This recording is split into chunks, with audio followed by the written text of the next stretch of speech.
Hello বন্ধুরা, আমি শুভ্রা রান্নাঘরে ভরে ভরে চ্যানেলে আপনাদের স্বাগত জানাই। আজকে আমি সাবুদানার শরবতের রেসিপি শেয়ার করব বা সাবুদানা ফ্রুট ডেজার্টের রেসিপি শেয়ার করব। এটা সাবুদানা আর দুধ দিয়ে তৈরি একটা দারুণ টেস্টি ডেজার্ট বা শরবতও বলতে পারেন। এটা উপোসের দিনে বা একাদশীর দিনে এই রেসিপিটা কিন্তু ট্রাই করতে পারেন। তাছাড়া রমজান মাস চলছে, মুসলিম বন্ধুরাও কিন্তু ইফতারে এই আইটেমটা রাখতে পারেন। দুর্দান্ত লাগবে, গরমে ঠান্ডা ঠান্ডা এই শরবতটা খেতে দুর্দান্ত লাগে। চলুন তবে রেসিপিটা দেখে নেওয়া যাক।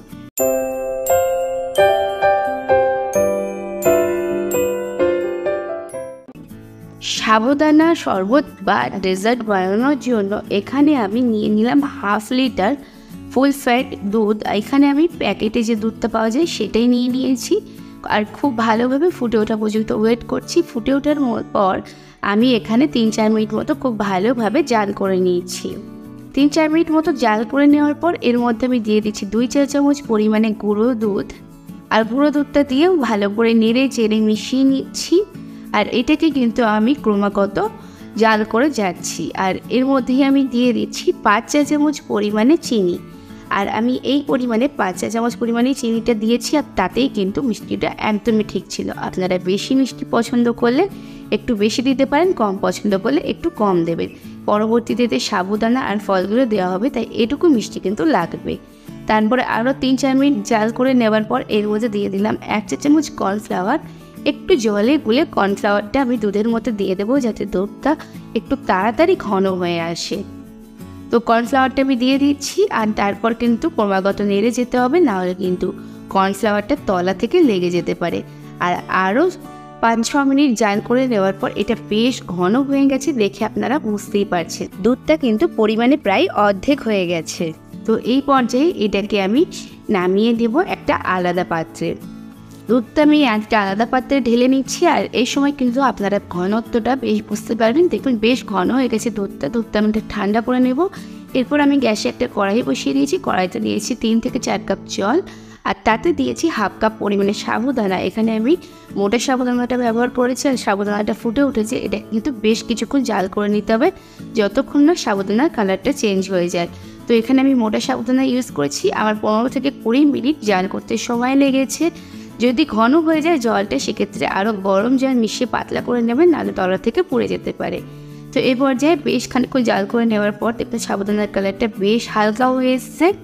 তো আমি আরও একটু জাল করে নিয়েছি, আর মোটামুটি ট্রান্সপারেন্ট হয়ে গেছে সেই পর্যায়ে অবধি এটাকে জাল করে নিয়েছি। এরপর সাবুদানাটাকে একটা চালনির ওপরে ছেঁকে নিচ্ছি, ছাঁকনির ওপরে, আর তারপর জল দিয়ে এটাকে খুব ভালো করে ধুয়ে নেব। তো এরকম আমি 2 কাপ পরিমাণে জল দিয়েছি। প্রথমে 1 কাপ দিয়ে একটু নেড়ে চেড়ে নিয়েছি, তারপর আরও 1 কাপ জল দিয়ে ধুয়ে নিয়েছি খুব ভালো করে। তো দেখুন সাবুদানাটা রেডি হয়ে গেছে।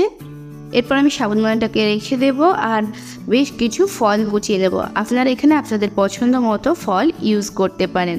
আমি নিয়ে নিয়েছি বেশ কিছুটা তরমুজ কচি, কিছুটা আঙুর কচি, কিছুটা নিয়েছি আম শক্ত, কিছুটা নিয়েছি নারকোল। এটা নারকোল ঠিক ছিল না, এটা ছিল মোটা ডাবের শাঁস, আর ছিল আম শক্ত, কিশমিশ কুচি ছিল, আমন্ড কুচি। প্রথমেই আমি আবারও দুধটা নিয়ে নিয়েছি। আর দেখুন দুধটা কিন্তু আগের থেকে অনেকটাই ঠান্ডা হওয়ার সাথে সাথে ঘন হয়ে গেছে। আর একটু দুধটাকে নেড়ে নিলাম, আর তার মধ্যে দিয়ে দিচ্ছি প্রথমে সাবুদানাটা দেওয়ার পর এটাকেও একটু নেড়ে চেড়ে ভালোভাবে মিশিয়ে নিচ্ছি। আর সাবুদানাটা মিশিয়ে নেওয়ার পর দেখুন এটা কিন্তু দেখতে ভীষণ সুন্দর লাগছে। আপনারা চাইলে সাবুদানার পরিমাণটা একটু বেশি দিতে পারেন, তবে আমার কাছে কিন্তু এটা একদম পারফেক্ট লেগেছে। আপনারা আপনাদের স্বাদ বুঝে কম বেশি সব কিছু করতে পারেন। দিয়ে দিলাম ফলগুলো। প্রথমে দিয়ে দিলাম তরমুজটা, তারপরে দিয়ে দিচ্ছি আঙুর, কেটে রাখা আঙুরগুলো দিয়ে দিলাম।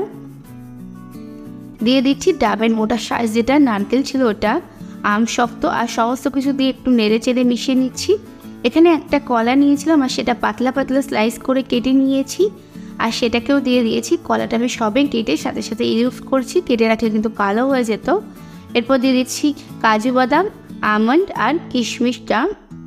আপনারা আপনাদের পছন্দ মতো যে কোনো ফল এটাই ব্যবহার করতে পারেন। আমার ঘরে যে ফল ছিল আমি সেই ফল দিয়ে রেসিপিটা করে দেখাচ্ছি, আর ফলের পরিমাণও আপনারা চাইলে বাড়িয়ে দিতে পারেন। তো এরপর সমস্ত কিছু নেড়ে চেড়ে মিশিয়ে নিচ্ছি। আর দেখুন এটা কিন্তু দেখতে ভীষণ সুন্দর হয়েছে। এটা কিন্তু খেতেও ভীষণ ভালো হয়।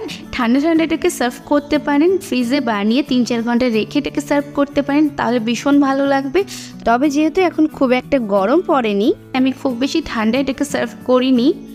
আমার 2 বছরের বাচ্চাও এটা ভীষণ ভালো খেয়েছে, তাই আপনারা বাচ্চাদেরও কিন্তু এভাবে বানিয়ে দিতে পারেন। এটা ভীষণ হেলদি হবে। বাইরের খাবার না দিয়ে এই ধরনের জিনিসগুলো আপনারা বানিয়ে বাচ্চাদের দিতে পারেন। তাহলে বন্ধুরা, আমার আজকের রেসিপিটা কেমন লাগলো অবশ্যই কমেন্টস করে জানাবেন। ভালো লাগলে লাইক এবং শেয়ার করবেন। আর যদি এখনও আমার চ্যানেলকে সাবস্ক্রাইব না করে থাকে তবে তাড়াতাড়ি সাবস্ক্রাইব করে পাশে থাকা বেল আইকনে ক্লিক করে দেবেন, তাকে পরবর্তীকালে চ্যানেলে যখন নতুন কোনো রেসিপির ভিডিও আপলোড করব সবার আগে আপনাদের ফোনে নোটিফিকেশান পৌঁছে যায়।